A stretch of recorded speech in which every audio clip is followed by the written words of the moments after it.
Bom, os postos de visita, né, e de inspeção e visita também são motivo de manutenções constantes em função dos padrões anteriores, né, eles serem um pouco, vamos dizer assim, arcaicos em termos de construção, mesmo porque até a própria indústria de pré-moldados de concreto ainda não tinha alguma coisa boa a oferecer, né, para que fosse substituído esse processo de construção.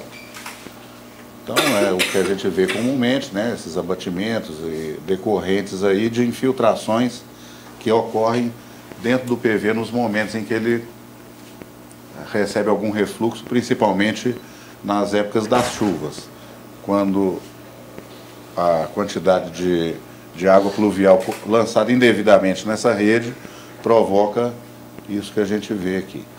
Então a água extravasa e acaba recebendo depois, através do próprio ação da carga de trânsito, um recalque diferencial e esses abatimentos aí. Às vezes até com consequências muito piores do que o que a gente está vendo aqui. Bom, isso tudo era devido a esses padrões antigos. Eles utilizavam tijolinho para fazer o arranque do PV, né? Não previam, muitas vezes, aí um enrocamento e uma base de concreto sólida ali para construção. Na hora que constrói, ele está perfeitinho, mas a partir da ação do esgoto, né, como não se tinha o hábito também de usar o cimento RS, que não existia até, isso ficava vulnerável, uma vez que a argamassa de assentamento de revestimento também ia para o brejo lá na hora que o esgoto entrava em ação. Né? Da mesma forma, a parte superior, né, quando ela está construída com esses tijolos, até em função da carga dinâmica, que é mais, esse atrito maior ali na parte superior do PV, acaba destruindo isso aqui também, causando esses abatimentos. E a outra coisa que esse padrão também nos trazia era a utilização da construção desses postos de visita com anéis macho e fêmea. Bom, o padrão dizia que o anel macho e fêmea teria que ter lá 10 centímetros de espessura, mas, às vezes, a gestão daquela contratação, né, por questões, às vezes, econômicas ou por desinformação, utilizava anéis macho e fêmea utilizados em tubulações para redes de água pluvial. Rede de água pluvial não é fluxo constante, né? Ela não é agredida de tal forma aí como o esgoto é. Então, além disso aí, tem essa outra face, né? Que é o descumprimento desse padrão, trazendo aí para depois, né, que a conta acaba vindo para o nosso bolso, que nós somos os usuários, né, desse sistema público, e acarretando esses mesmos tipos de problema. Às vezes até com a junta sem rejuntamento. Isso provoca, inclusive, essas infiltrações do lençol freático para dentro da rede coletora, colocando carga nela. Bom, então a proposta para fazer essa alteração de padrão, né, ou fazer um adendo a esse padrão de construção, foi justamente produzir peças com um tipo de cimento, um controle tecnológico bem diferenciado, né?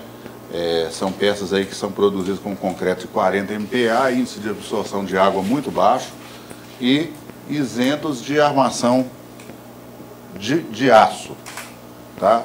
As armações contidas nessas peças aqui são reforços estruturais feitos com fitas plásticas, né?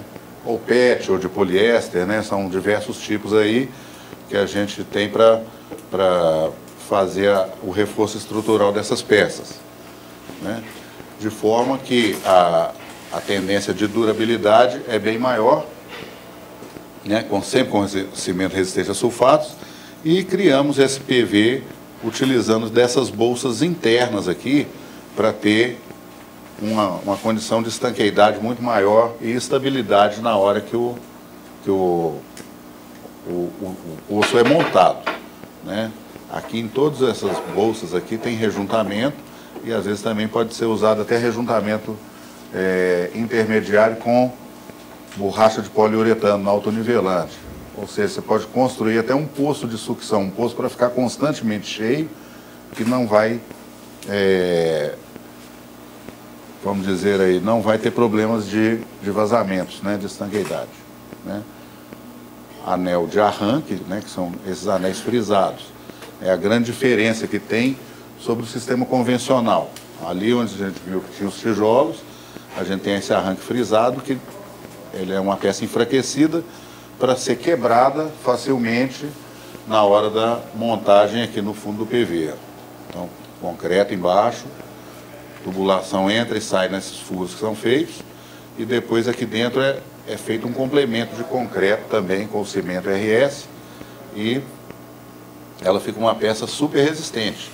A gente pode observar lá no fundo, tá vendo? Tem umas guias de fluxo, né, dentro da canaleta. Então isso aqui é uma banqueta, isso aqui é outra, isso aqui é outra, que ultrapassam a altura da tubulação, né? Os anéis intermediários, depois o anel redutor, o anel de redução, no caso dos anéis superiores de 1 metro ou 1,20 m, porque vai fazer lá o chamado pescoço, né? E o tampão tem que ser o tampão da N600. Além disso, aqui a gente percebe, né, que tem esses degraus incorporados na estrutura da peça, já nasce nela, né, que é uma outra vantagem, porque a despeito de norma, todo PV tem que ter condição de acesso, né? Então, se projetava muito em termos de escada de marinheiro, com vergalhão, fundido na parede e assim por diante. Só que aquilo, com 2 anos, ela já não deixa segurança nenhuma para quem vai ter que adentrar aquele poço de visita. O degrau ainda reforça mais. Ainda tem um reforço estrutural. E essa bolsa interna também, ela traz uma rigidez muito grande ao sistema, né? O encaixe macho e fêmea, ele fica vulnerável a ações ali de deslizamento horizontal. E esse aí ele fica completamente travado. Quer dizer, qualquer esforço feito em cima do corpo do PV construído dessa forma, vai tentar incliná-lo de uma forma geral. E nos outros ele acaba deslocando alguns anéis, uma parte deles às vezes.